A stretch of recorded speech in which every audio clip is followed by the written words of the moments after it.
NCERT मंथन कार्यक्रम में आप सभी प्रतियोगी छात्र छात्राओं का बहुत स्वागत है, बहुत अभिनंदन है। 11वीं एनसीईआरटी मंथन कार्यक्रम में हम लोग 11वीं के एक चैप्टर ग्रामीण विकास पर चर्चा कर रहे थे, विमर्श कर रहे थे। क्लास के अंत में आप लोगों से एक बहुत महत्वपूर्ण प्रश्न पूछा गया था।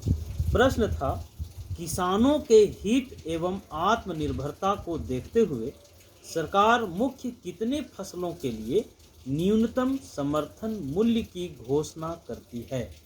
बहुत सारे प्रतियोगी छात्रों ने इसका जवाब दिया है। प्रभाकर, भागीरथ गुप्ता, थानेश्वर, आलोका रानी, मनोज सर, पवन, रुक्मणी, कृष्णा सर, कविता, इन छात्रों ने इसका जवाब दिया है। और आलोका, थानेश्वर, भागीरथ गुप्ता और प्रभाकर ने इस प्रश्न का बहुत डिटेल जवाब लिखने का प्रयास किया है। आप सभी प्रतियोगी छात्रों को हम बता दें कि किसानों के हित एवं आत्मनिर्भरता को देखते हुए सरकार 23 मुख्य फसलों के लिए न्यूनतम समर्थन मूल्य की घोषणा करती है। तो बताओ सुमन, कितने फसलों के लिए? 23 फसल। ठीक है, 23 फसलों के लिए न्यूनतम समर्थन मूल्य की घोषणा करती है। इस संदर्भ में एक और जानकारी हम आप लोगों को दे दें कि न्यूनतम समर्थन मूल्य की घोषणा हम लोग पहले से भी जानते हैं कि इसकी संस्तुति करता है, इसकी सिफारिश करता है। न्यूनतम समर्थन मूल्य की सिफारिश करता है कृषि लागत एवं मूल्य आयोग। ये साल में 2 बार खरीफ और रबी फसल के लिए न्यूनतम समर्थन मूल्य की घोषणा करता है। चलिए आज के क्लास को हम लोग कंटिन्यू करते हैं। आज कुछ प्रश्नों पर हम लोग बहुत बारीकी से चर्चा करेंगे। सुमन, ध्यान से पहले प्रश्नों को सुनना।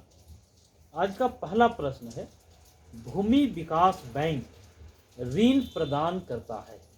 हम ऑप्शन दे रहे हैं, अति अल्पकालीन ऋण, अल्पकालीन ऋण, दीर्घकालीन ऋण, मध्यमकालीन ऋण। हम लोग पिछले क्लास में चर्चा किए थे कि समय की अवधि के आधार पर ऋणों को मोटे तौर पर 3 वर्गों में बांटा जाता है: अल्पकालीन ऋण, मध्यमकालीन ऋण और दीर्घकालीन ऋण। हम लोग ये भी चर्चा कर लिए थे कि जो अल्पकालीन ऋण है वो 1 दिन से या कुछ घंटा से भी हो सकता है, कुछ घंटा से लेकर 15 महीना तक या 15 महीना से पहले तक के लिए लिए जाते हैं। और 15 महीना से 5 साल के लिए मध्यमकालीन ऋण और 5 साल से अधिक समय के लिए दीर्घकालीन ऋण। तो एक बात जानो कि जो भूमि विकास बैंक है ये किसानों को दीर्घकालीन ऋण की सुविधा उपलब्ध करवाता है। कैसा ऋण देता है? दीर्घकालीन ऋण। और दीर्घकालीन ऋण जो है ये भूमि विकास बैंक क्यों देता है? तो किसानों को जमीन खरीदने के लिए देता है, जमीन में अस्थायी सुधार करने के लिए देता है, और यदि किसान कोई पुराना कर्ज ले लिए हैं तो उस पुराने कर्ज को चुकाने के लिए भूमि विकास बैंक ऋण देता है। ठीक है, इस संदर्भ में एक और जानकारी हम दे दें कि भारत में सबसे पहले 1929 में मद्रास में भूमि विकास बैंक स्थापित हुआ था। सबसे पहले भूमि विकास बैंक कहाँ स्थापित हुआ था? मद्रास में। कब स्थापित हुआ था? 1929 में। ठीक है, पूरा समझ में आ गया बात। चलिए हम लोग एक प्रश्न देख लिए, दूसरे प्रश्न पर आते हैं। दूसरा प्रश्न है, किसान क्रेडिट कार्ड, केसीसी का फुल फॉर्म किसान क्रेडिट कार्ड योजना कब शुरू की गई? एक बात जान लो, किसान क्रेडिट कार्ड योजना 1998-99 में शुरू किया गया। कब? 1998-99 में। चलिए हम लोग तीसरे प्रश्न पर आते हैं। बड़ा महत्व का प्रश्न है, भारत में सहकारी बैंकों का गठन कितना स्तरीय है? ऑप्शन दे रहे हैं, 3 स्तरीय, 4 स्तरीय, 5 स्तरीय या 2 स्तरीय। इसका सही जवाब है सुमन, 3 स्तरीय। जो सहकारी बैंक है, जो कोऑपरेटिव बैंक है, ये कोऑपरेटिव बैंक भारत में कितने स्तरीय हैं? 3 स्तरीय। तो सबसे पहला जो सहकारी बैंक है वो राज्य स्तर में काम करता है, जिसको हम लोग कहते हैं राज्य सहकारी बैंक। ये सभी राज्यों या संबंधित राज्य में राज्य स्तर में काम करने वाला ये सहकारी बैंक होता है। कौन? राज्य सहकारी बैंक।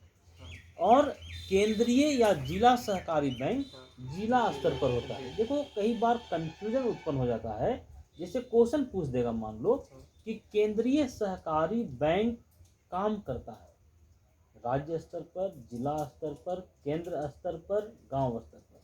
तो क्योंकि यहाँ दिख रहा है केंद्रीय सहकारी बैंक, तो आप कंफ्यूज होकर के केंद्र कर दीजिएगा या देश कर दीजिएगा, लेकिन केंद्रीय सहकारी बैंक को हम लोग जिला सहकारी बैंक भी कहते हैं, और ये इसका जो काम करने का जो दायरा है वो जिला होता है। ठीक, तो केंद्रीय या जिला सहकारी बैंक जिला स्तर पर होता है, और ग्राम स्तर पर प्राथमिक ऋण समितियां होती है। ग्राम स्तर पर प्राथमिक ऋण समितियां होती है।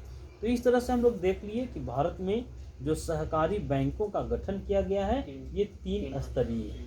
ठीक, राज्य सहकारी बैंक, जिला सहकारी बैंक या केंद्रीय सहकारी बैंक, और गांव स्तर पर प्राथमिक ऋण समितियां। ठीक है, अगले प्रश्न पर हम लोग आते हैं सुमन।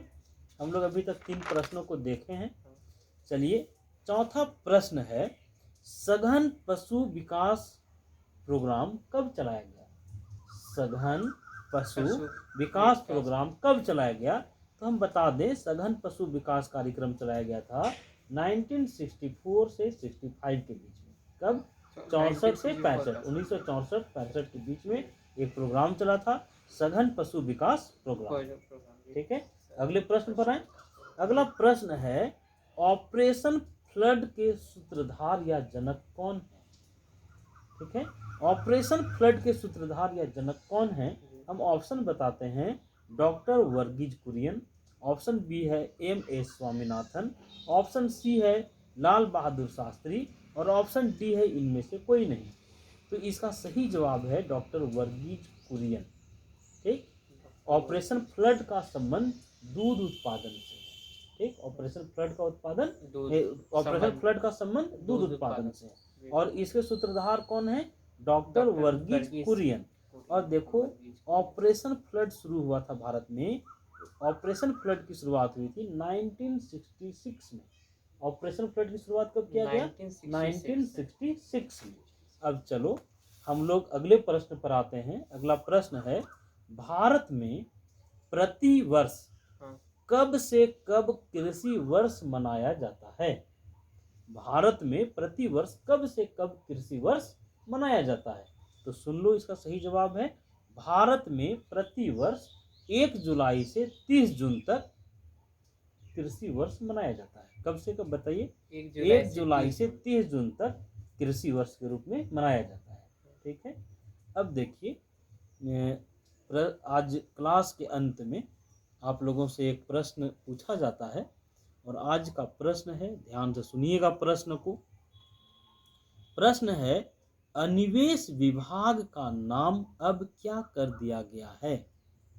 इसके ऑप्शन है, option A DIPAM, option B नार्म, ऑप्शन सी नाम में कोई परिवर्तन नहीं हुआ है, और ऑप्शन डी इनमें से कोई नहीं।